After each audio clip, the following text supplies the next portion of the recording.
Oke, jadi saya ulangi sedikit ya. Untuk materi minggu ini kita masuk ke pentingnya air, importance of water, dan dalam perkuliahan kali ini ada beberapa tujuan pembelajaran yang ingin dicapai. Ini jadi maksudnya tujuan pembelajaran ini cross check aja nih kalau misalnya sudah selesai kuliah nanti untuk tahu apakah Anda layak lulus atau tidak. Ini tujuan pembelajarannya tercapai atau tidak. Yang pertama adalah mahasiswa dapat menjelaskan struktur molekul air, kemudian memangnya kenapa kalau strukturnya itu seperti itu gitu loh. Kemudian yang namanya senyawa kimia, sifat-sifatnya itu pasti akan sangat ditentukan oleh karakteristiknya. Sama aja kan, kayak orang tuh bagaimana dia bersikap dalam suatu suasana, bagaimana dia bersikap terhadap orang lain, itu akan sangat ditentukan oleh kepribadiannya. Sama, struktur dari suatu senyawa kimia itu adalah yang akan menentukan karakteristik dari senyawa kimia itu tadi. Nah, kemudian karena beberapa karakteristik khusus yang dimiliki oleh air itu tadi, lalu air memiliki beberapa peranan penting, tidak hanya di lingkungan, tapi juga di dalam tubuh manusia. Kemudian, jadi tujuan pembelajaran ketiga adalah Anda kalau ditanya, kenapa berkeringat itu penting? Kenapa air keringat itu sebetulnya penting gitu loh. Anda bisa menjelaskan. Kemudian juga kalau ditanya kenapa air dikatakan berfungsi sebagai penyerap panasnya bumi, Anda bisa menjelaskan. Kemudian tujuan pembelajaran keempat ini sebetulnya optional. Itu saya ingin memperkenalkan apa yang dimaksud dengan water footprint atau tapak kaki air. Footprint ya, tapak kaki, jejak kaki. Loh kok air kan air ya, tidak punya tangan, tidak punya kaki. Kenapa punya footprint? Kenapa punya jejak kaki? Nah, oke. Kemudian, jadi kita masuk ke ini dulu. Subbab pertama. Struktur dari air, seperti yang sudah saya sebutkan sebelumnya, yang namanya air, itu jadi peranan air dalam berbagai ininya. Apa sih? Kenapa air bisa berperan? Dia memiliki berbagai macam fungsi dan kegunaan. Itu adalah karena karakteristiknya yang ditentukan oleh struktur molekulnya. Nah, saya yakin ini, apalagi kalau dulu waktu SMA-nya jurusan IPA, mungkin ya, tapi saya nggak tahu mungkin ada yang anak kejuruan, mungkin sempat juga belajar waktu kelas 1, ini pasti hafal ini. Ini adalah gambar molekul air. Jadi air itu sebetulnya adalah salah satu molekul yang paling sederhana. Kalau dibandingkan sama molekul lain kayak misalnya kafein, itu kan struktur molekulnya rumit gitu loh. Kemudian juga belum lagi senyawa-senyawa lain yang senyawa-senyawa organik yang banyak sekali C-nya itu. Nah, kalau air itu struktur molekulnya itu sangat sederhana, hanya terdiri atas 3 buah atom. Ingat ya, yang namanya atom ya sebiji, sementara molekul itu jangan hanya sebiji. Kalau molekul itu sudah gabungan dari 2 atom atau lebih. Jadi, yang namanya air itu struktur molekulnya terdiri atas 1 buah atom oksigen dan 2 buah atom hidrogen. Nah, kemudian ini penting untuk diingat bahwa yang namanya atom oksigen ini merupakan suatu atom unsur yang elektronegatif. Sementara hidrogen itu dia kalau si oksigen itu elektronegatif, hidrogen itu kebalikannya, dia cenderung elektropositif. Kalau si oksigen ini cenderung menarik elektron yang dipakai bersama-sama ke arah dirinya, si hidrogen ya kebalikannya dia lebih senang mendorong elektron yang dipakai bersama-sama ke arah pasangannya. Oke. Mudah-mudahan masih ingat bahwa kan ikatan kimia ada macam-macam, ada ikatan kovalen, ada ikatan ionik. Kalau ikatan kovalen sebagaimana ikatan yang terbentuk antara oksigen dengan hidrogen, dalam molekul air, atom oksigen berikatan dengan atom hidrogen melalui ikatan kovalen, di mana atom oksigen ini menyumbangkan satu elektron untuk dipakai bersama-sama, dan atom hidrogen juga yang berikatan ini juga dia sumbangkan juga nih satu elektron untuk dipakai bersama-sama. Nah, mestinya nih ya, secara teoritis, kalau misalnya dia sama-sama menyumbangkan elektron untuk dipakai bersama-sama, harusnya ya dipakainya barengan kan ya. Sama aja kalau misalnya Anda sama teman sekos Anda misalnya belanja ke Alfamart. Terus ya udahlah supaya nggak ribet bawa tes belanjanya satu aja, kemudian semua belanjaan diisi bareng-bareng. Semua belanjaan berdua tuh diisikan. Terus nanti pulangnya ke kosan bareng, dibawa bareng. Satu pegang yang sebelah kiri, satu pegang yang sebelah kanan. Harusnya kalau adil, itu kan bebannya dibagi bersama kok, Dek. Sama kayak ikatan kovalen. Kalau misalnya mereka tingkat ininya sama, elektron negativitasnya sama, ya pembagian elektronnya sama.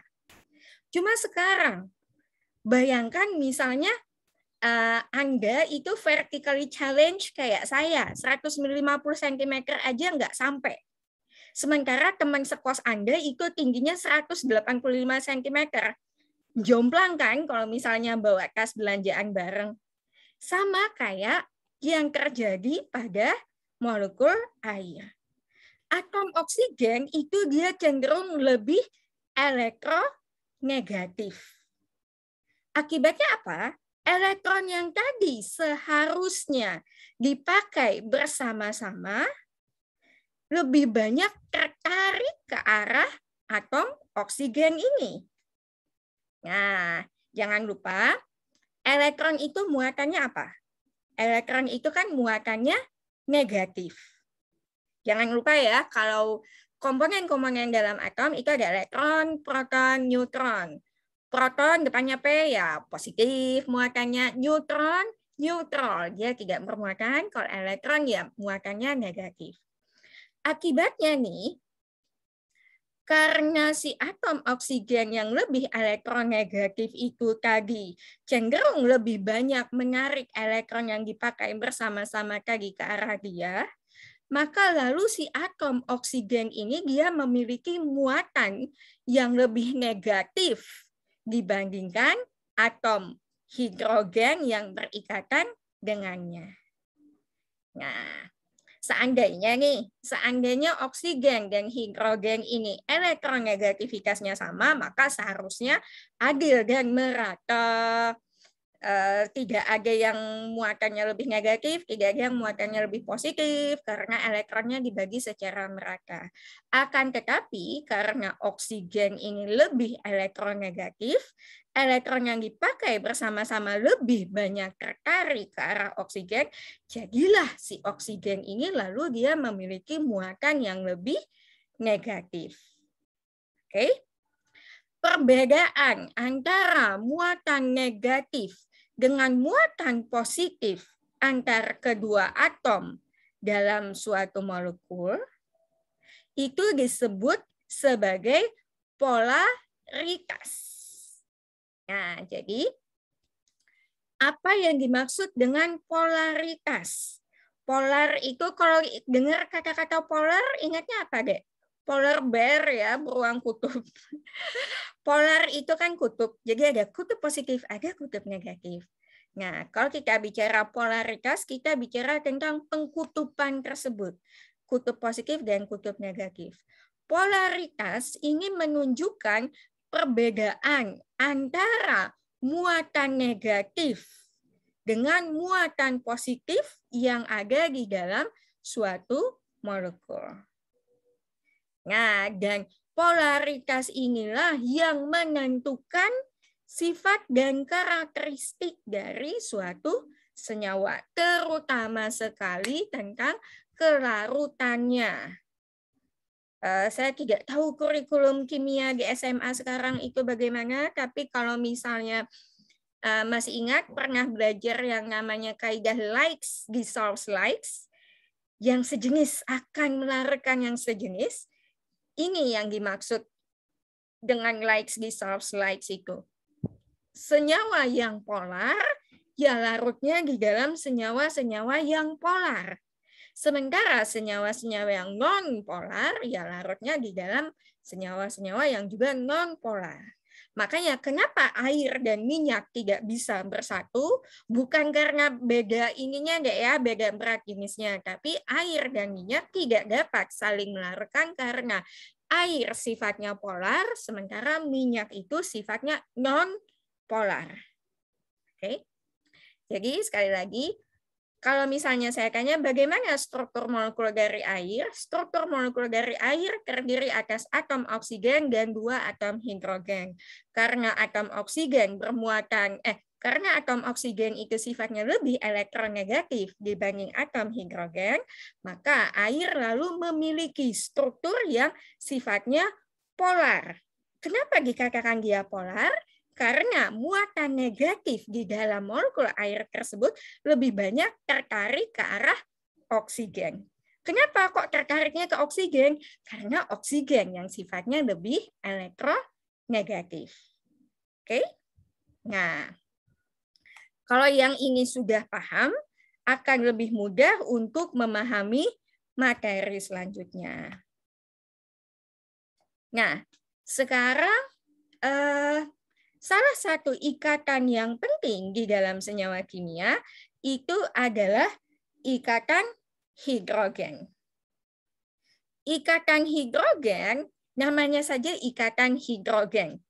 Jadi ikatan hidrogen itu terbentuk antara atom hidrogen dengan bisa antara atom fluor atau F, bisa dengan atom oksigen, bisa dengan atom nitrogen. Kenapa hanya dengan 3 atom itu? Apakah dia pilih kasih? Oh ya dong, hidrogen kan standarnya tinggi ini dia. Jadi gini, hidrogen itu merupakan salah satu senyawa yang cukup elektropositif. Jadi dia membentuk ikatan dengan unsur-unsur yang elektronegativitasnya tinggi. Ikatan hidrogen adalah ikatan yang terbentuk antara atom hidrogen dengan atom-atom unsur lain yang sifatnya elektronegatif. 3 unsur yang sifatnya paling elektronegatif sehingga dapat membentuk ikatan hidrogen adalah fluor atau F, golongan 7. Ayo sambil diingat-ingat sistem periodik unsurnya. Kemudian yang kedua oksigen. Kemudian nitrogen. Nah, sekarang kalau misalnya definisi ikatan hidrogen adalah seperti itu, ikatan hidrogen dalam air terjadi antara apa dengan apa? Tentu saja antara ikatan hidrogen di dalam air itu terbentuk antara atom hidrogen dari molekul air tersebut dengan sesama molekul air lainnya, antara atom H dari molekul air dengan atom oksigen dari sesama molekul air lainnya, atau kalau misalnya di dalam air tersebut kita tambahkan senyawa lain untuk dilarutkan, ya terbentuknya ikatannya melalui atom hidrogen dengan atom-atom unsur F, O, atau N dari unsur yang dilarutkan itu tadi. Oke, nah ikatan hidrogen inilah yang yang sangat signifikan kontribusinya dalam menentukan sifat-sifat air, dalam menentukan bagaimana air berinteraksi dengan senyawa-senyawa lain. Nah, jadi seperti yang sudah disebutkan tadi, ikatan hidrogen ini sangat menentukan sifat-sifat dari sifat-sifat dari air tersebut, termasuk juga bagaimana dia berinteraksi dengan senyawa lain. Nah, beberapa sifat air yang ditentukan oleh ikatan hidrogen ini antara lain adalah kohesi ataupun kemampuannya untuk melarutkan senyawa-senyawa polar. Misalnya gini, contoh yang paling klasik, paling gampang aja. Kenapa air itu bisa melarutkan garam dapur atau NaCl, Na plus dan Cl minus, garam dapur, mudah-mudahan masih ingat ya, garam dapur itu rumus kimianya adalah NaCl, jadi dia sebetulnya terdiri atas ion Na plus dengan ion Cl minus. Ion Na plus tentu saja bermuatan positif, ini yang ungu-ungu ini adalah Na plus, sementara ion Cl minus muatannya negatif. Yang warna hijau-hijau ini adalah Cl minusnya.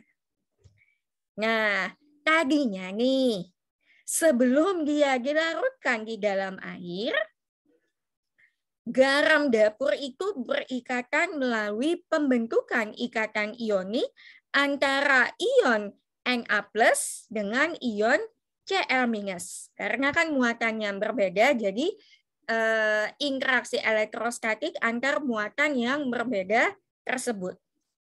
Tadinya NaCl itu berikatan satu sama lain melalui pembentukan ikatan ionik antara Na plus yang bermuatan positif dengan Cl minus yang bermuatan negatif. Tadinya mereka ruhui rahayu sejahtera bersama deh ya, makanya kan lalu kelihatan nih bentuknya secara makroskopik kan kita bisa lihat nih garam dapur karena kan saling berikatan satu sama lain seperti ini. Tapi pada saat kita larutkan di dalam air, terjadilah perpecahan. Jadi seakan-akan negara api menyerang gitu loh, Dek. Ion Na plus dan ion Cl minus yang tadinya saling berikatan di dalam NaCl ini, ikatannya lalu pecah satu sama lain. Kenapa sekarang ikatannya pecah? Karena sekarang Cl minus ini lalu dia lebih tertarik untuk berikatan dengan kutub positif dari H2O. Kutub positif dari H2O itu adanya di mana? Ada di atom H-nya, ada di atom hidrogennya. Ingat ya tadi waktu struktur molekul kan karena H2O itu polar, karena atom oksigen itu lebih elektronegatif, jadi elektron lebih banyak tertarik ke arah atom oksigen, sehingga di molekul H2O itu atom sisi oksigennya itu bermuatan negatif, sementara sisi hidrogennya bermuatan positif. Nah, muatan positif pada atom hidrogen yang ada di dalam molekul air ini ternyata mampu untuk menarik ion Cl minus lepas dari ikatannya dengan ion Na plus. Sementara di sisi lain, si Cl minusnya tertarik untuk nikung dengan si H2O, ion Na plusnya juga sekarang dia daripada berikatan dengan ion Cl minus, sekarang Na plus yang bermuatan positif jadi lebih tertarik untuk berikatan dengan molekul H2O melalui kutub negatif dari si molekul H2O ini. Oke? Kenapa yang Cl minus ini berikatan dengan berinteraksi dengan atom H dari H2O, sementara Na plus ini berikatannya dengan atom oksigennya. Lihat muatannya deh ya, yang saling tarik-menarik itu kan yang muatannya berbeda. Cl minus tentu saja namanya, kita aja nyebutnya Cl minus ya, jadi muatannya negatif, maka tentu saja interaksinya dengan kutub positif dari H2O itu tadi, sementara ion Na plus dia bermuatan positif, maka dia interaksi tarik-menariknya adalah dengan kutub negatif dari molekul H2O, yaitu pada sisi atom oksigennya. Nah, makanya kan sekarang kalau misalnya secara makroskopiknya yang kita lihat, tadinya waktu sebelum dilarutkan NaCl-nya itu berbentuk kristal, sekarang loh setelah dilarutkan kemanakah dia hilang? Wah, sebetulnya yang namanya benda itu tidak pernah hilang, deh. Benda itu hanya dia berpindah tempat atau berubah wujud. Kecuali kenangan menyakitkan, nah itu lebih baik dihilangkan saja ya. Nah, pada saat dilarutkan di air, lalu seakan-akan si kristalnya itu menghilang, sebetulnya bukan menghilang, Dek, tapi karena sekarang dia ikatan antar ionnya itu lepas satu sama lain, sekarang dia malah dikelilingi oleh molekul air. Jadi yang dimaksud dengan terlarutnya suatu senyawa itu dikatakan terlarut apabila partikel-partikel dari senyawa tersebut sekarang dikelilingi oleh partikel-partikel dari solvent atau zat pelarutnya. Oke, jadi kalau misalnya saya tanya kenapa air bisa melarutkan suatu senyawa yang sifatnya polar? Karena sekarang air bisa memutuskan ikatan antar ion atau antar molekul di dalam senyawa yang dilarutkan tersebut, sehingga sekarang si partikel zat terlarut itu justru dikelilingi oleh air. Nah, ada beberapa sifat-sifat air yang sangat ditentukan oleh strukturnya tadi dan bagaimana air bisa berikatan dengan senyawa lain membentuk ikatan hidrogen dengan atom-atom senyawa lain, yaitu antara lain ada kohesi dan adhesi, kemudian juga density pattern-nya. Mungkin ada yang masih ingat, kalau saya dulu waktu belajar fisika kelas 3, itu diajari yang anomali air, bahwa pada suhu 4 derajat Celcius justru dia densitasnya paling tinggi. Kemudian juga sifat air yang juga disebabkan oleh karakteristiknya, itu adalah panas penguapannya, kemudian juga kadar jenis dari air itu tinggi. Ini antara lain disebabkan oleh sifat-sifat air yang memiliki gaya tarik-menarik antar molekul itu tadi. Oke, sekarang kita lihat satu persatu ya.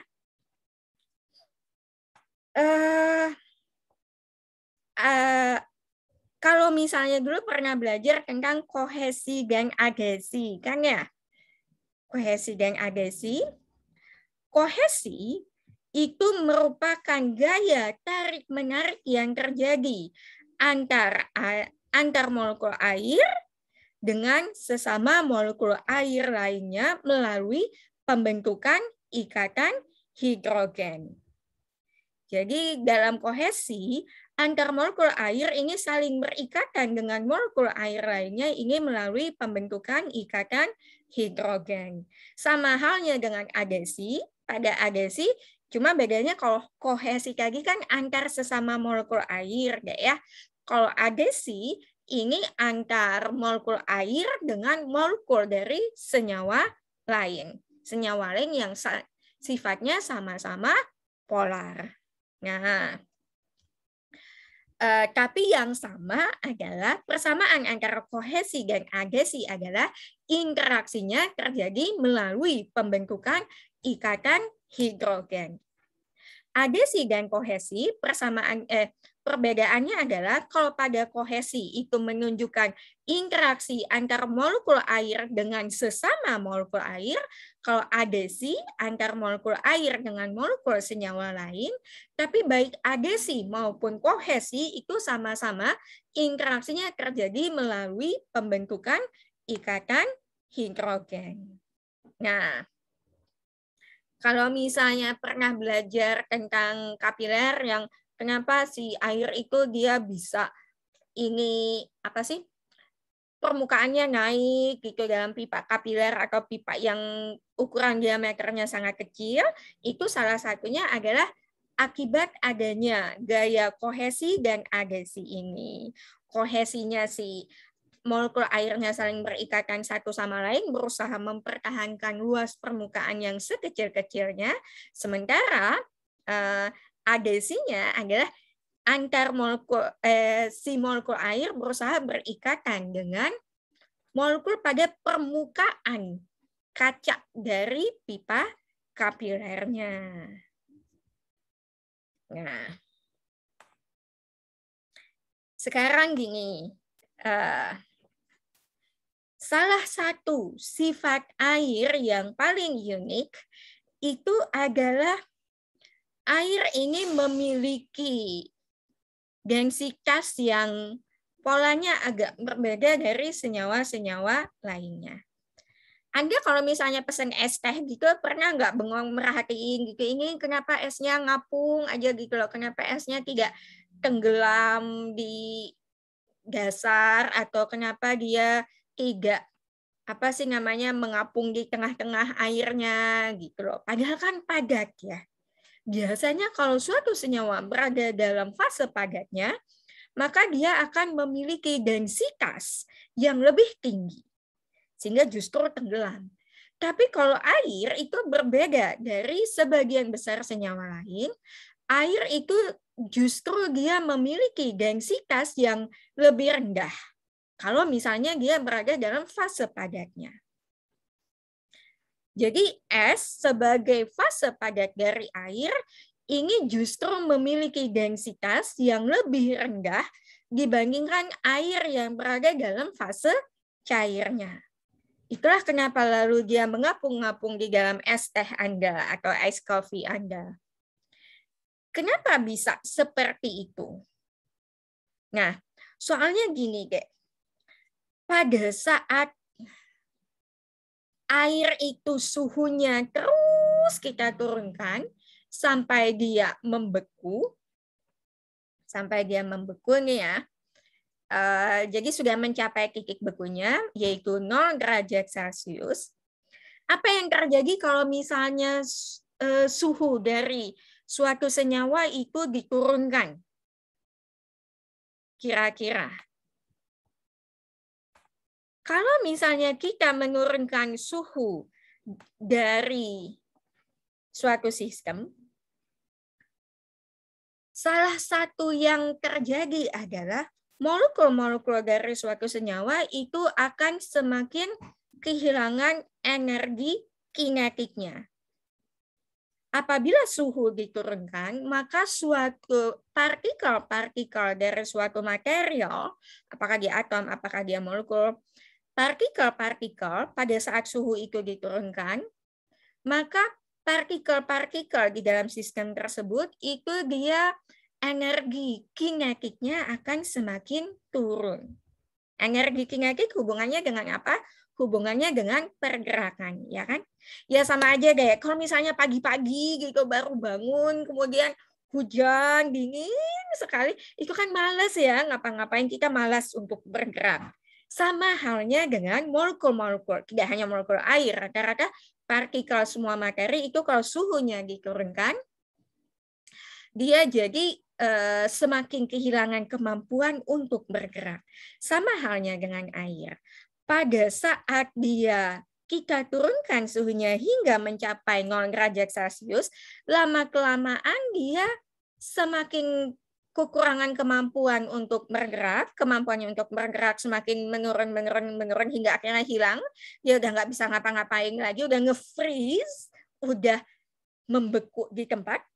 Nah, dan pada saat dia berada pada titik bekunya ini, ingat nggak? Tadi kan air itu dia membentuk ikatan hidrogen antar satu dengan yang lain. Pada saat dia membeku, maka molekul air ini lalu dia masing-masing terkunci pada posisi kristal ini tadi. Di mana satu molekul air akan mengikat 4 molekul air lainnya.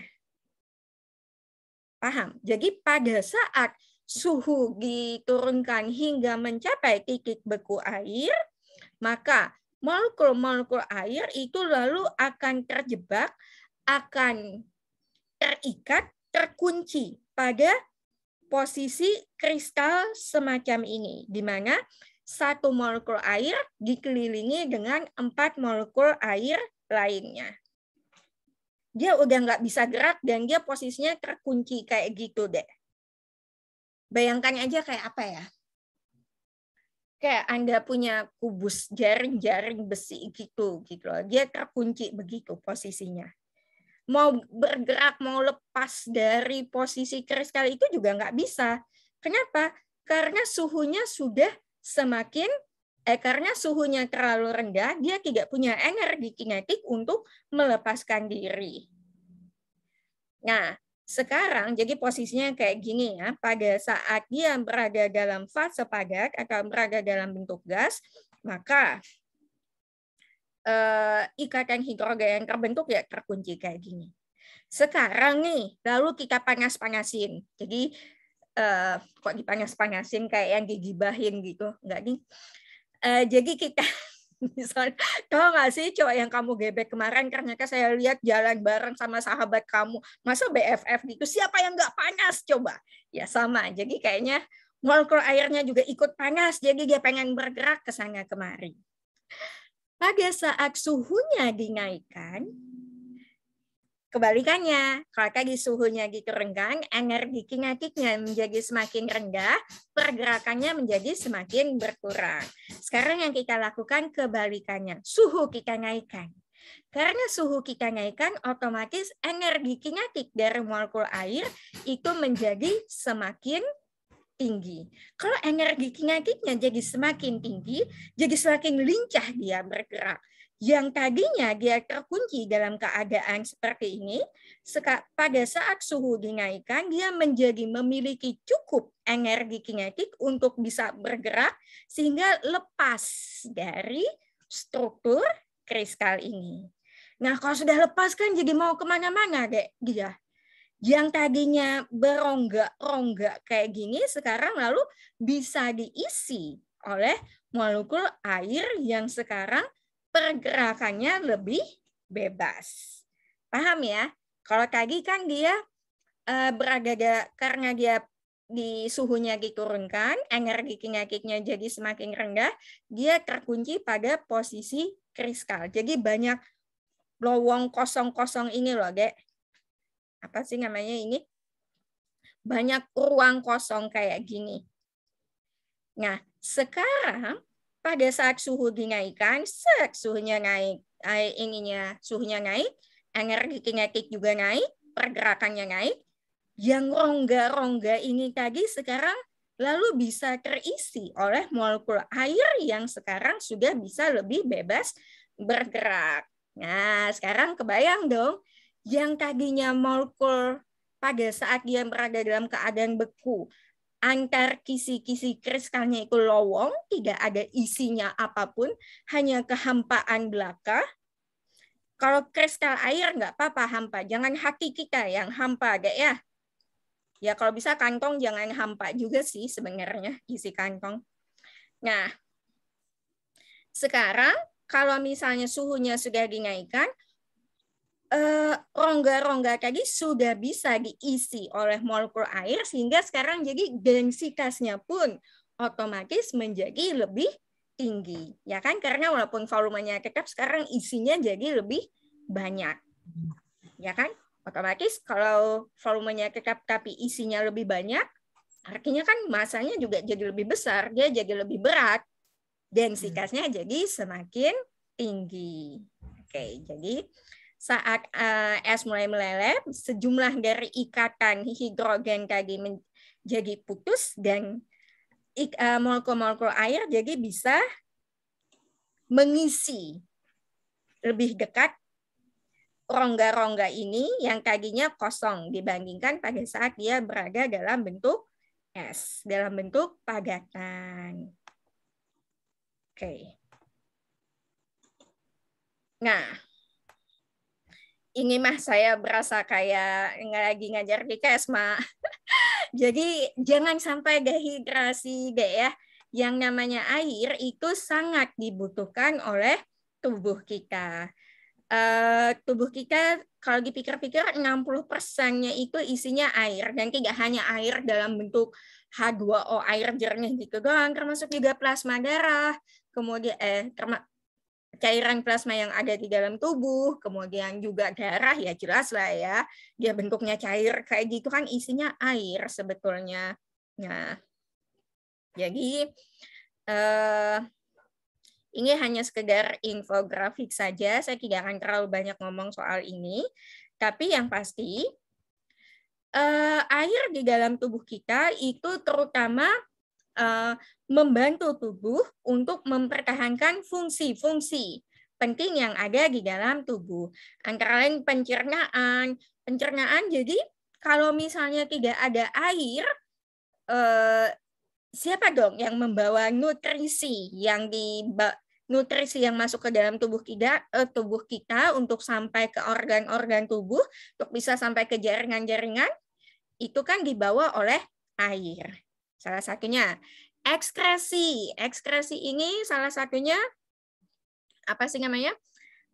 Zat-zat toksik, zat-zat beracun yang ataupun bukan toksik sih ya, tapi sudah tidak diperlukan lagi oleh tubuh, itu kan dibawa keluarnya juga, pembawanya salah satunya air. Oke. Kemudian juga air itu diperlukan untuk mempertahankan temperatur tubuh. Ini nanti yang akan kita lihat setelah ini. Salah satu fungsi penting air di dalam tubuh adalah meregulasi atau membantu mempertahankan suhu tubuh. Nah, bagaimana caranya air bisa mempertahankan suhu tubuh? Sebentar, guys. Saya jadi haus ngomongin air, jadi supaya tidak dehidrasi.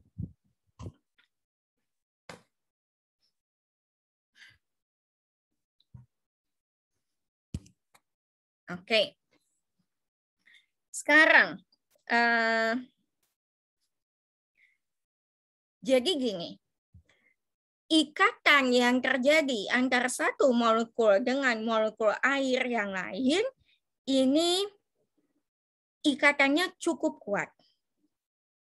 Ikatan hidrogen yang terjadi antara satu molekul air dengan molekul air yang lain, ini cukup kuat, sehingga bisa diputuskan nggak sih? Bisa, tapi perlu energi. Dan perlu energi yang besar untuk bisa memutuskan antar ikatan molekul-molekul air tersebut. Untuk memutuskan ikatan antar molekul-molekul air tersebut. Kayak gini aja deh, ini sebetulnya kimia. Kenapa suatu senyawa berubah fase dari cair ke padat, dari padat ke gas, itu sebetulnya apa sih yang terjadi? Perbedaannya apa? Perbedaannya terutama sekali adalah jarak. Jarak antar molekul-molekul yang ada di dalam senyawa tersebut. Ya kan, kalau dalam fase cairan, kalau dalam fase padatan, antar fase cairan dengan fase gas untuk bisa mengubah fase dari cair menjadi gas, pertanyaannya adalah gimana caranya supaya ikatan antar molekul di fase cair ini bisa terputus sehingga akhirnya lari sendiri-sendiri menjadi fase gas. Nah, sekarang karena air memiliki interaksi yang cukup kuat antara sesama air, untuk bisa menguapkan air, untuk bisa memutuskan ikatan antar molekul air sehingga air berubah menjadi fase gas, itu diperlukan energi yang cukup tinggi. Ya kan? Anda kalau misalnya mau bikin mie gelas, itu Anda untuk mendidihkan air nggak bisa cuma Anda liatin aja, ya kan, mesti dipanaskan. Anda perlu energi untuk menguapkan air tersebut menjadi bentuk gas. Nah, sekarang sebetulnya panas penguapan yang tinggi dari air tersebut inilah yang lalu menjadi dasar kenapa air lalu bisa meregulasi atau membantu mempertahankan suhu tubuh. Saya ketinggalan. Heat of vaporization ya, heat of vaporization.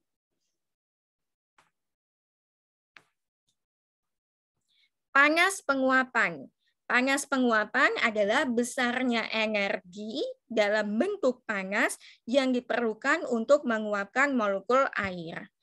Kalian kalau saya tanya nggak usah persis sama kata per kata, yang penting tahu bahwa panas penguapan adalah apa gitu ya. Panas penguapan adalah energi dalam bentuk panas yang diperlukan untuk menguapkan molekul-molekul air. Nah, sekarang nih, jadi inilah panas penguapan air yang tinggi ini tadi lalu yang menyebabkan air bisa membantu meregulasi suhu tubuh. Kenapa bisa seperti itu? Anda kalau keringetan yang keluar apa? Uang? Enggak ya, sayang ya. Kenapa enggak? Yang keluar itu apa? Air. Jadi begini, sistem tubuh kita itu dia pada saat suhu tubuh kita menjadi terlalu tinggi karena satu dan lain hal. Misalnya kita berada pada di lingkungan yang sangat panas, atau misalnya kita habis olahraga, misalnya ada yang baru saja habis main futsal atau ngapain, atau ada yang mungkin yoga ringan. Nah, biasanya kan habis beraktivitas yang agak berat itu jadi keringetan, ya. Aktivitas loh ya, bukan keringetan karena nervous misalnya ngadepin mau minta ujian susulan sama dosen, biasanya juga nervous keringetan gitu, beda. Ini, nah, kalau misalnya tubuh kita ini temperaturnya naik dibandingkan suhu normal, maka itu akan direspon oleh tubuh kita melalui kelenjar keringat. Apa yang terjadi pada saat temperatur tubuh kita sudah terlalu tinggi, kelenjar keringat ini lalu akan mengeluarkan air pada permukaan tubuh kita. Terus, lalu kenapa? Kenapa harus keluar keringat? Kenapa harus keluar air? Kok beliket gitu sih? Gitu loh. Kenapa harus repot-repot kayak gitu? Soalnya gini, Gek. Kalau misalnya nih, kalian habis keringetan gitu, itu keringatnya apakah kalian akan terus keringetan sampai 2 hari gitu loh? Enggak kan? Lama-kelamaan kan ini ya, lama-kelamaan keringatnya itu seakan-akan kering sendiri. Iya nggak sih? Ya kan? Nah, soalnya gini, waktu air keringat kita itu keluar, dikeluarkan oleh kelenjar keringat, maka air yang ada pada permukaan tubuh itu lalu akan menyerap kelebihan panas dari tubuh kita ini tadi. Sehingga akhirnya dia menguap. Paham? Jadi apa sih namanya, kelebihan panas yang ada di dalam tubuh kita itu lalu dialihkan untuk menguapkan keringat ini. Jadi pada saat temperatur tubuh kita terlalu tinggi, sistem tubuh akan merespon dengan di mana kelenjar keringat ini mengeluarkan keringat atau cairan pada permukaan tubuh kita. Lalu kelebihan panas dari tubuh ini tadi, kelebihan panas inilah yang lalu dialihkan daripada bikin temperatur tubuh kita terlalu tinggi, kelebihan panas ini tadi lalu digunakan untuk menguapkan cairan keringat yang ada di permukaan tubuh. Makanya akhirnya keringat kita kering dan lalu seakan-akan habis keringatan badan kita jadi mulai turun kan suhunya. Karena suhu yang terlalu tinggi tadi dipakai untuk menguapkan keringat tadi sehingga akhirnya kering. Oke. Jadi ketika keringat itu menguap dari permukaan tubuh, dari kulit kita, sebetulnya keringat tersebut menarik panas untuk menguapkan keringat tadi sehingga membantu mempertahankan suhu tubuh supaya tetap berada pada kisaran yang sesuai, pada kisaran yang nyaman. Nah, sekarang selain panas penguapan air tadi, salah satu karakteristik air yang juga penting, ini adalah air memiliki kalor jenis yang tinggi.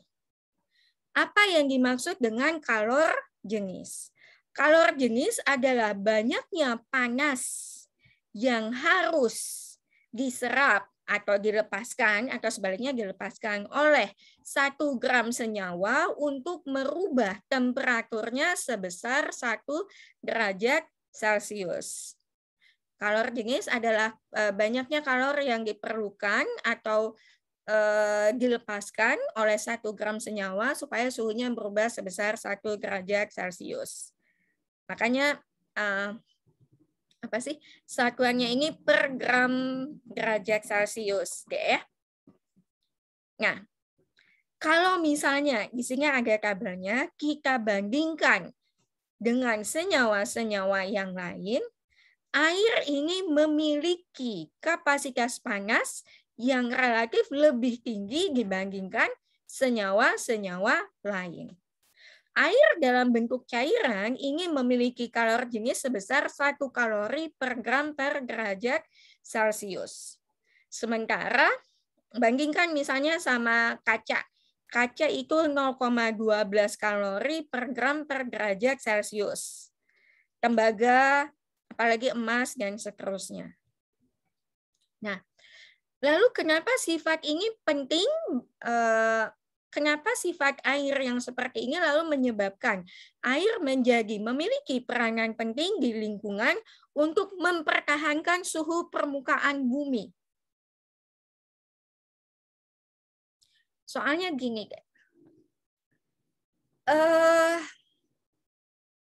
kalau misal kita mendapatkan sumber panas di bumi, terutama sekali ya dari matahari lah ya, pada saat bumi mendapatkan panas, terpapar oleh energi panas yang berasal dari matahari, kenapa temperatur permukaan bumi itu enggak langsung naik blok langsung dari kisaran kita di sini sekitar 35 derajat Celcius ya.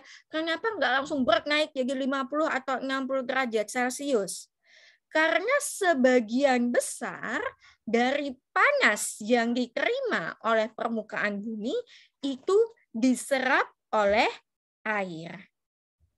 Dan karena kapasitas panas atau kalor jenis dari air itu cukup tinggi, walaupun dia menyerap panasnya itu besar, perubahan suhunya itu tidak terlalu tinggi. Katakanlah misalnya antara kita bandingkan antara air dalam bentuk cair ya yang 1 kalori per gram per derajat Celcius. Kalau misalnya kita memberikan panas sebesar 100 kalori,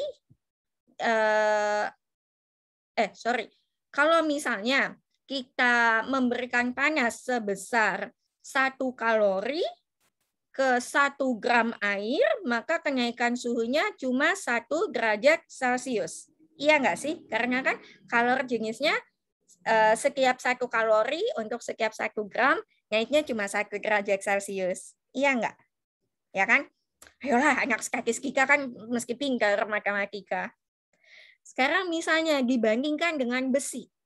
Jangan 0,11 lah ya, anggaplah 0,10.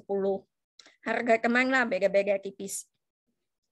Sekarang misalnya 1 gram besi kita kasih kalori sebesar 1 kalori. Sama nih kayak air tadi. Jadi ada air 1 gram, ada besi 1 gram. Sama-sama kita beri panas, air kita beri panas 1 kalori, besi itu kita beri panas 1 kalori.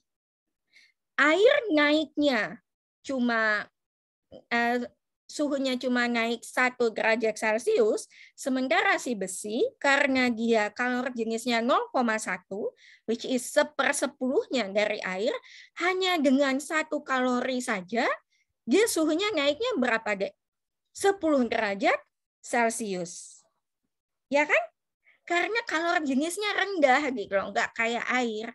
Kebayang nggak sih? Jadi kalau misalnya permukaan bumi itu kan 70%-nya tertutup oleh air nih ya. Kalau misalnya 70% itu bukan air tapi besi gitu loh.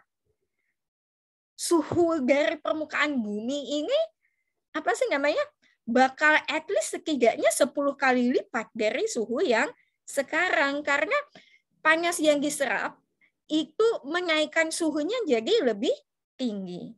Sementara air ini karena kalor jenisnya itu tinggi, panas yang tinggi pun dengan menyerap panas yang tinggi pun perubahan suhunya itu tidak terlalu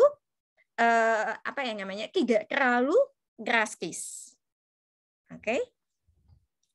Jadi karena air memiliki kalor jenis yang tinggi dibandingkan dengan senyawa-senyawa lainnya, ini menyebabkan pada saat permukaan bumi itu terpapar oleh panas, temperatur dari permukaan bumi ini naiknya itu pertambahan suhunya, kenaikan suhunya tidak terlalu drastis. Ya. Beda halnya kalau misalnya permukaan bumi ini ditutupi oleh gold, misalnya gold ini 0,03 dibanding 1/30-nya. Jadi kalau misalnya 70% permukaan bumi ini ketutupannya oleh emas, selain harga emas jatuh, suhu bumi juga jadinya setidaknya sampai 30 kali lipat dari sekarang ya, karena dengan panas yang sama, wah naiknya lalu sangat drastis suhunya. Nah, sekarang terakhir, tapak kaki air. Tapak kaki air atau jejak air ini merupakan salah satu konsep yang diperkenalkan oleh orang Swedia sekitar 2 dekade yang lalu, jadi sebetulnya masih agak baru. Mungkin adik-adik pernah dengar yang namanya ecological footprint atau tapak kaki ekologis. Kalau belum, kalau misalnya ini sebetulnya bagus loh untuk penelitiannya anak statistik, big data kayak gini tentang berapa banyak sih dampak kita sebagai individu terhadap lingkungan gitu loh. Nah, sekarang gini, tapak kaki air ini adalah suatu konsep yang berusaha menunjukkan berapa banyak sih air yang kita gunakan dalam kehidupan sehari-hari untuk setiap aktivitas kita, untuk memproduksi barang dan jasa yang kita gunakan. Dan di sini tidak hanya air, katakanlah, oh ya udah Bu, water footprint saya artinya 2 liter setiap harinya, karena saya dalam sehari minum air paling tidak 2 liter. Jadi tapak kaki air saya, water footprint airnya saya itu 2 liter kan Bu? Oh belum tentu, jauh lebih tinggi daripada itu deh. Soalnya gini, water footprint dari suatu produk, entah itu barang atau jasa, itu adalah jumlah dari air yang digunakan dan terpolusi.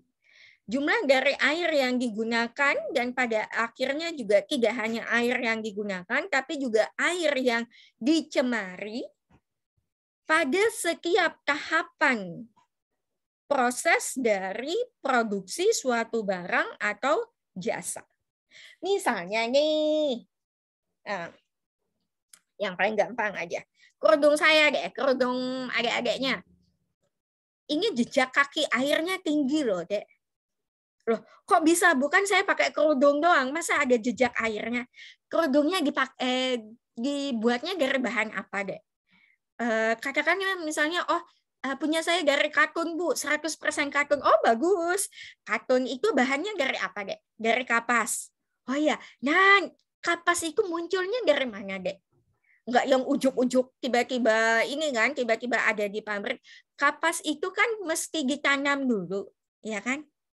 Nah, jadi mulai dari jejak kaki air dari pakaian yang kita gunakan, walaupun nggak kelihatan deh ya, tapi mulai dari seluruh prosesnya itu mulai dari dia awal mulanya berasal dari menanam pohon kapasnya, itu kan perlu air sudah, hingga proses pemintalan, kemudian juga jadi warna-warni kayak gini karena dicelup di dalam zat warna, itu juga pakai air kan. Berapa banyak sih air yang terpakai sampai akhirnya menjadi produk yang kita gunakan. Itulah yang dimaksud dengan tapak kaki air. Jadi sebetulnya kita mengkonsumsi air jauh lebih banyak daripada 2 liter yang kita minum setiap hari itu, gitu loh. Kita mengkonsumsi air ini juga sebetulnya kita menggunakan berbagai macam barang dalam proses produksinya untuk bisa jadi barang itu juga memerlukan air. Seberapa banyak air yang diperlukan totalnya untuk supaya produk itu akhirnya bisa menjadi barang atau jasa yang kita gunakan, itulah yang dimaksud dengan water footprint. Nah, dan water footprint ini komponennya macam-macam. Water footprint ini bisa dibedakan komponennya secara garis besar ada 3 macam. Ada blue water. Blue water ini memang air yang dikonsumsi secara langsung. Ada green water. Green water ini adalah air yang berasal dari presipitasi. Jadi air yang dikonsumsi oleh tumbuhan yang pada akhirnya terlibat di dalam proses produksi kita ini tadi. Nanti akan saya jelaskan. Kemudian ada gray water. Gray water ini adalah berapa banyak, kasarannya gini, berapa banyak air yang tercemar oleh proses produksi barang atau jasa kita. Misalnya, daging sapi. Daging sapi. Misalnya nih ya, habis ini Anda kepengen malam minggu nanti misalnya mau ngedate jadi pengen agak fancy sedikit, lalu makan steak. Nah, steak itu berasal dari daging sapi dan water footprint-nya itu sangat tinggi. Dihitungnya dari mana saja? Blue water. Si daging sapi asalnya dari mana, Dek? Ya dari sapi lah, Bu. Masa dari burung cendrawasih? Nah, si sapinya selama dia hidup sebelum akhirnya masuk ke tukang jagal, dia minum air kan? Nah, itu blue water-nya. Itu yang dikonsumsi secara langsung. Kemudian selama dia diternakan, si sapi makan apa? Apakah dia makan spaghetti? Apakah dia makan seblak atau makan Indomie? Enggak. Dia makan rumput. Ya kan? Nah, air yang diperlukan supaya untuk memproduksi rumput yang dimakan oleh si sapi itu tadi, itu green water. Paham?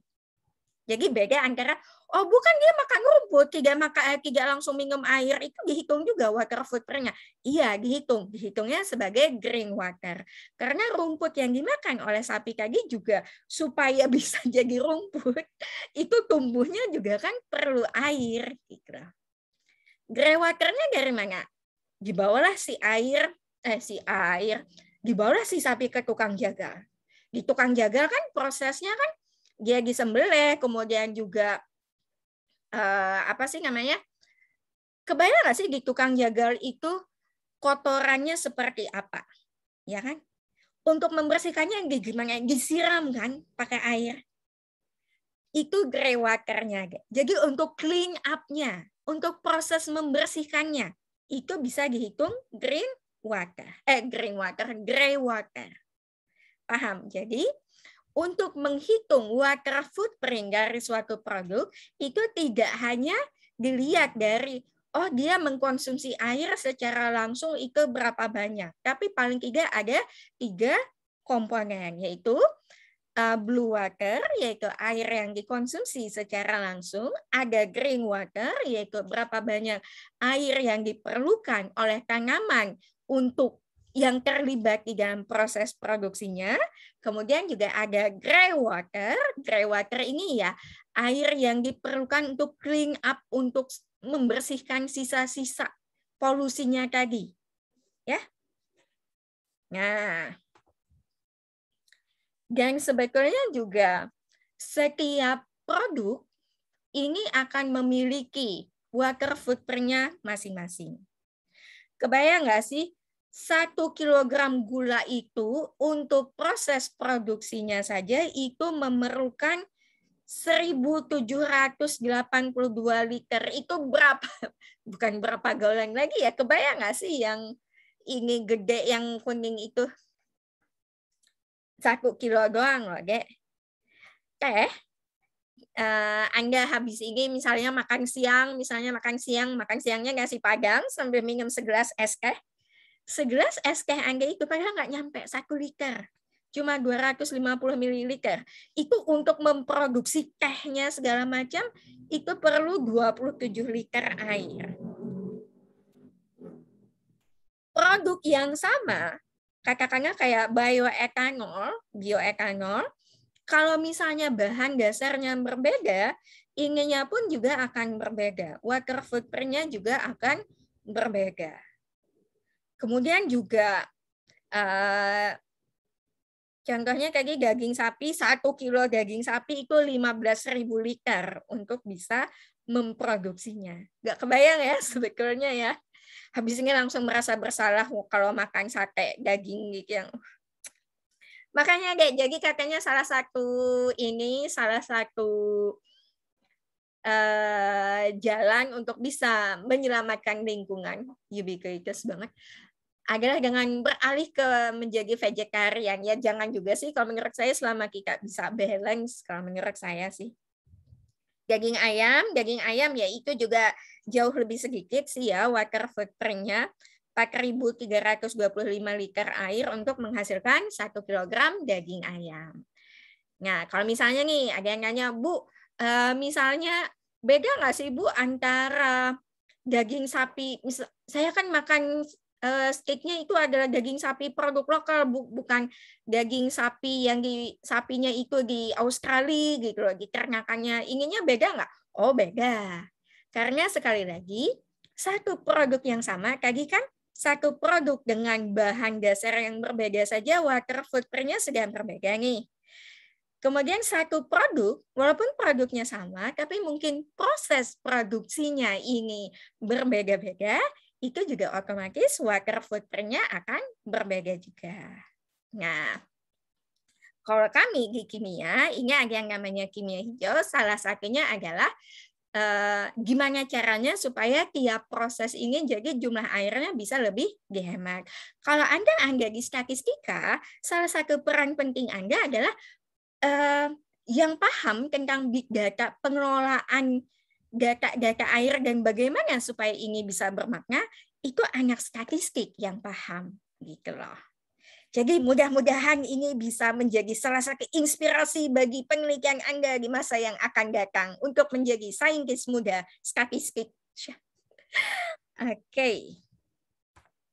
Ya, untuk hari ini kalau materi dari saya mungkin itu saja. Ada yang mau ditanyakan terkait hal ini atau yang lainnya? Silahkan. Izin bertanya, Bu. Ya, silahkan sebutkan nama Anda supaya saya tidak salah. Nama saya Nova dari Sekira Madana dengan NIM 211. Gak usah lah ya. Gak usah deh. Terus ini Bu, kan kalau kalau kita minum itu kan Bu, esnya tuh es itu nah Bu, kenapa airnya tuh bisa ada yang di luar gelasnya tuh Bu? Apa itu ada hubungannya dengan vaporize tadi Bu? Oh, ini tadi ya, sebentar. Kok bisa kita kan minum esnya, kok minum es? Kan air esnya di dalam gelas, kenapa kok permukaan di luarnya juga ikut basah gitu ya? Nah iya Bu. Itu karena ada yang namanya proses kondensasi, deh. Kondensasi itu gini, di dalam gelas Anda itu kan ada es nih, ada es yang otomatis suhunya itu rendah, ya kan? Nah, kemudian suhu yang rendah itu si esnya kan kadang-kadang permukaan gelasnya itu lalu ikut terserap panasnya oleh si es tadi. Jadi si es ini dia mencari cara supaya dia bisa cair. Dengan cara apa? Dengan cara berusaha menyerap panas dari sekelilingnya. Paham? Sampai sini paham ya?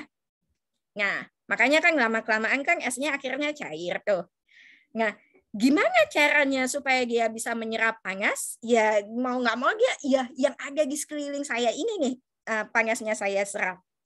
Sekarang pada saat dia menyerap panas dari lingkungan sekitarnya, molekul-molekul air yang ada di udara di sekitar si gelasnya. Bayangkanlah ini es teh Anda nih ya, kan esnya di dalam. Nah, kemudian kan panasnya diserap nih. Pada saat panas yang ada di sekitar, di luar permukaan gelas ini ikut terserap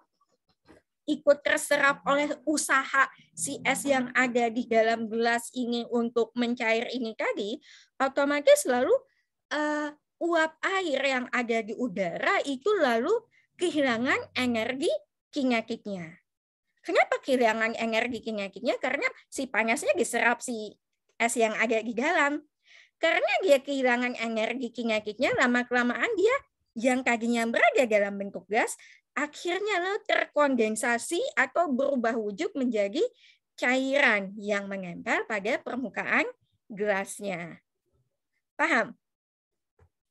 Paham, Bu. Makasih, Bu. Ya, oke.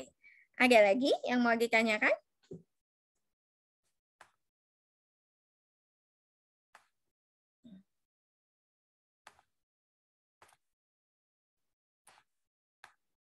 Tidak ada ya? Paham semua?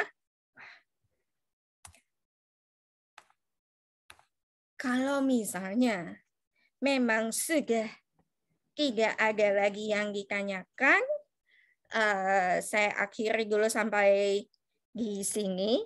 Akhirnya sampai di sini kok kayak lirik lagu begitu ya. Mohon maaf tadi pas awal-awal sempat agak technical issues segala macam. Oh my God, sometimes technology just hates me. Tapi mudah-mudahan tidak mengganggu sampai belakang-belakang. Mudah-mudahan materi yang didapatkan hari ini bisa dipahami dan sedikit banyak ada manfaatnya. Ini nanti akan saya upload di e-learning. Jangan lupa isi daftar hadir ini. Kayaknya kalau saya sekilas lihat, walaupun tadi kayaknya ada yang sempat keluar masuk ya, nggak apa-apa. Diisi aja absennya deh ya. Daftar hadir bisa diisi sampai jam 12. Anda masih punya waktu setengah jam untuk scratching dikit setelah pegel, duduk mulu. Atau mungkin ada yang ada yang ikut kuliah sambil senam, mungkin sambil aerobik itu, nggak ada ya. Ponakan saya juga lagi kuliah di atas dia mukanya cemberut aja kuliah. Ya sudah itu saja. Sampai ketemu minggu depan. Insya Allah minggu depan kembali ke jadwal semula ya. Senin jam berapa? 11.20 ya. Oke. Sampai jumpa. Terima kasih semuanya. Assalamualaikum warahmatullahi wabarakatuh. Waalaikumsalam warahmatullahi wabarakatuh. Terima kasih, Bu. Signing out.